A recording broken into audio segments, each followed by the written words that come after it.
What's the first thing that comes to mind when I say wooden airplane? Maybe a Wright brothers contraption.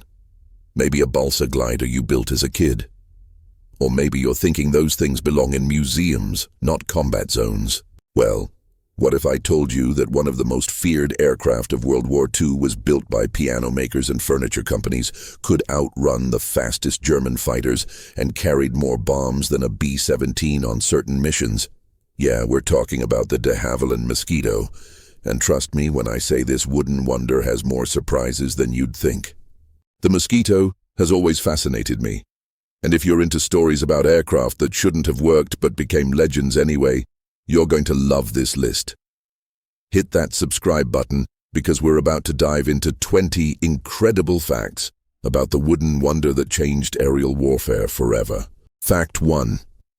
It was built by furniture makers and piano manufacturers. In 1938, when everyone was riveting aluminum and steel together, de Havilland shows up with what's essentially a flying piece of furniture and says, "Trust us, this will work." The Air Ministry looked at them like they'd lost their minds. But here's the genius. Britain had tons of woodworkers sitting around, furniture factories with nothing to do because nobody's buying dining sets during the Blitz, and piano manufacturers who'd switched from making instruments to wondering what's next. De Havilland looked at this and thought, why not use what we have?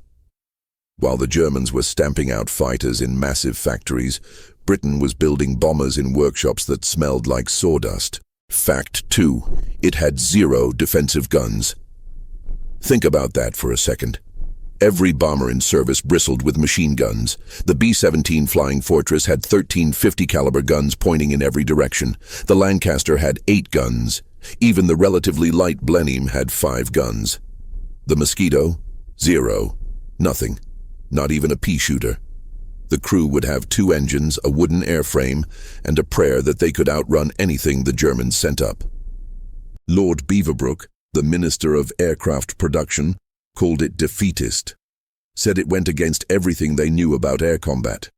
But de Havilland argued that weight spent on guns and gunners and ammunition and turrets was weight that could be used for speed. Make it fast enough and you don't need guns. Fact 3. It was faster than a Spitfire. Let that sink in for a moment. The Spitfire, the symbol of British air superiority, the fighter that won the Battle of Britain, was slower than this plywood bomber. The RAF brass couldn't believe it. They demanded more tests, convinced something was wrong.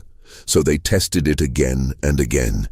Each time, the Mosquito proved it could reach 392 mi/12, faster than any bomber in service and most fighters too. It could climb to 30,000 feet, higher than most interceptors could effectively operate. And it could do all this while carrying 4,000 pounds of bombs. Fact 4. It was made of a wood sandwich. They didn't just use any wood. The Mosquito was a sandwich of Canadian birch plywood on the outside, Ecuadorian balsa in the middle, and more birch on the inside. This gave it incredible strength for its weight. The whole thing was held together with a special glue called aerolite, which had to be mixed exactly right or the plane would literally come apart in flight. The tolerances were insane. Everything had to fit perfectly because you can't just hammer wood into shape like metal. Each piece was cut, shaped, glued, and clamped with the precision of fine furniture.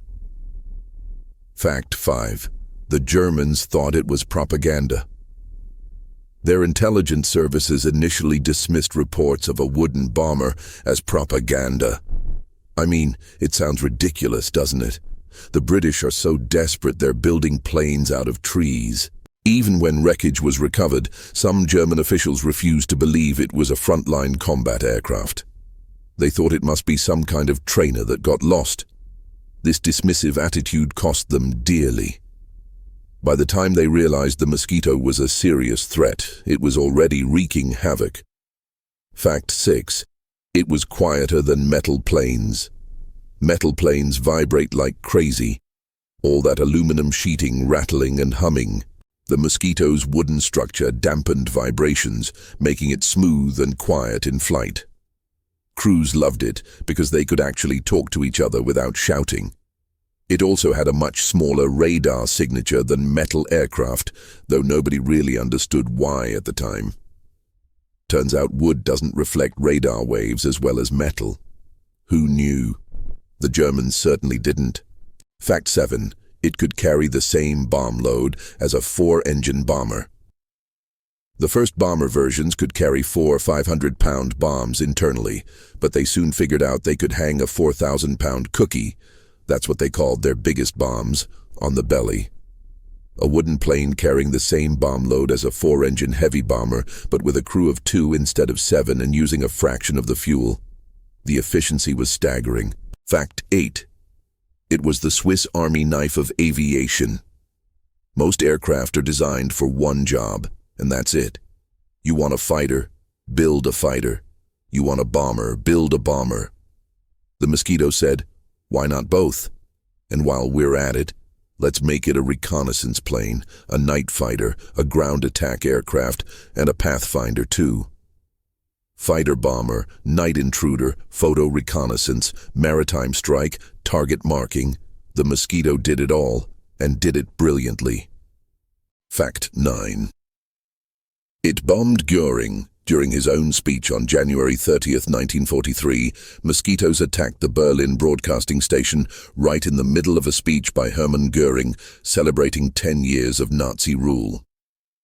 The bombs hit just as Göring was speaking, knocking the station off the air. Can you imagine the propaganda value of that? The psychological impact was enormous. Later that year, they hit the Gestapo headquarters in Oslo, Copenhagen, and The Hague with such precision they could put bombs through specific windows. Fact 10. It conducted the legendary Amiens prison raid.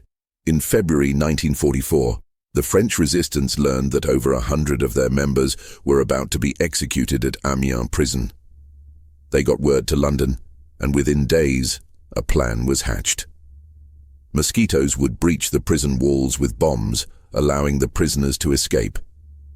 It sounds like something from a movie, but it actually happened. They flew in at treetop height, placed their bombs exactly where needed, and blew holes in the walls. Over 250 prisoners escaped, proving the Mosquito's incredible precision at low level. Fact 11. It could outmaneuver German fighters. Unlike heavy bombers that flew like buses, the Mosquito was aerobatic. Pilots could throw it around the sky like a fighter, diving and climbing and turning in ways that would tear other bombers apart. This agility saved countless crews when bounced by fighters. There are reports of Mosquitoes outturning Me-109s and FW-190s, wooden bombers making fools of Germany's best fighters. Fact 12. Even jets struggled to catch it. By late 1944, the Luftwaffe fielded the world's first operational jet fighters. The Me-262 could do over 500 Millentram. Finally, something faster than the Mosquito. You'd think this would spell doom for our wooden wonder, but surprisingly not. The jets had terrible range and even worse reliability. They also couldn't turn worth a damn at high speed. Mosquito pilots learned to bait them into turning fights where the wooden bird could literally fly circles around the jet. Fact 13.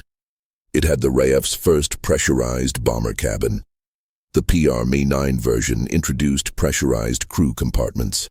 This was the RAF's first bomber with such luxury, allowing crews to operate at extreme altitude without oxygen masks.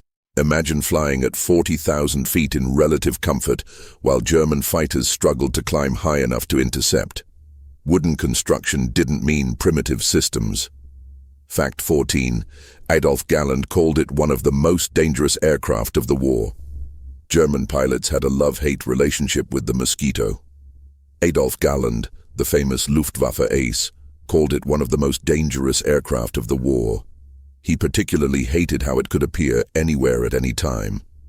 The range was incredible for such a fast aircraft, able to reach Berlin and back from British bases with fuel to spare. Unlike heavy bombers that came in predictable streams at predictable times, Mosquitoes operated independently, striking when least expected. Fact 15. It saved thousands of aircrew lives. A Lancaster carried 7 crew members.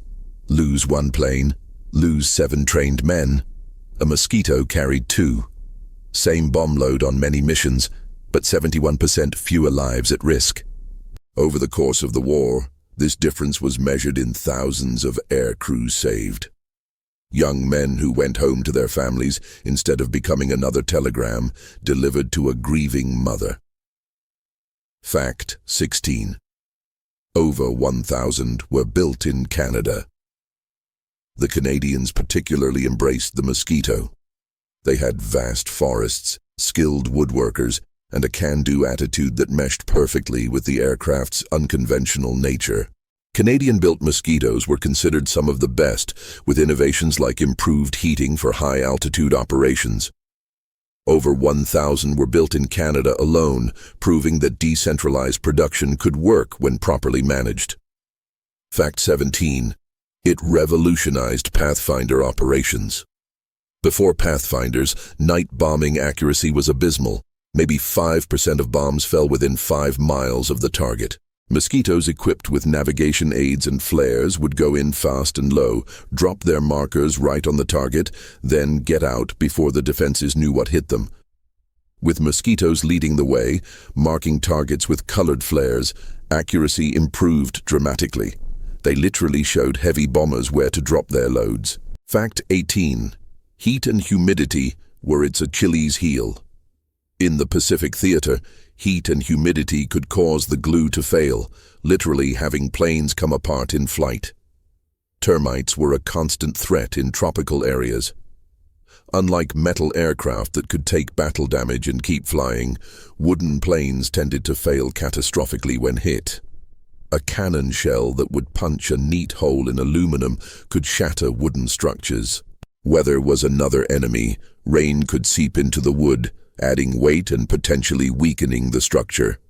Fact 19. It served into the 1950s. The end of the war didn't mean the end of the Mosquito. Many air forces kept them in service into the 1950s, using them for reconnaissance, target towing, and other secondary roles. Some were converted to civilian use, carrying passengers in luxury at speeds that rivaled early jets. The Israeli Air Force used Mosquitoes in their War of Independence, proving the type still had fight left in it years after the last one rolled off the production line. Fact 20. Only a handful still fly today. Of the 781 built, only a handful survive in flying condition. Wood doesn't age like metal. It rots, warps, and deteriorates. Each surviving example is a testament to the skill of modern restorers who've had to relearn techniques forgotten for decades. Watching one fly today, hearing those Merlin engines sing while knowing the airframe is made of wood, it's almost magical. You know what really gets me? The Mosquito was almost never built. If the Air Ministry had gotten their way, if de Havilland had given in to demands for guns and armor, if they'd listened to the experts who said wood was obsolete, none of this would have happened. Thousands more aircrew would have died flying heavy bombers. Countless precision strikes would never have occurred. And that's the real lesson, isn't it? The next time someone tells you something can't be done, that the old ways are dead, that there's only one right way to solve a problem, remember the Mosquito.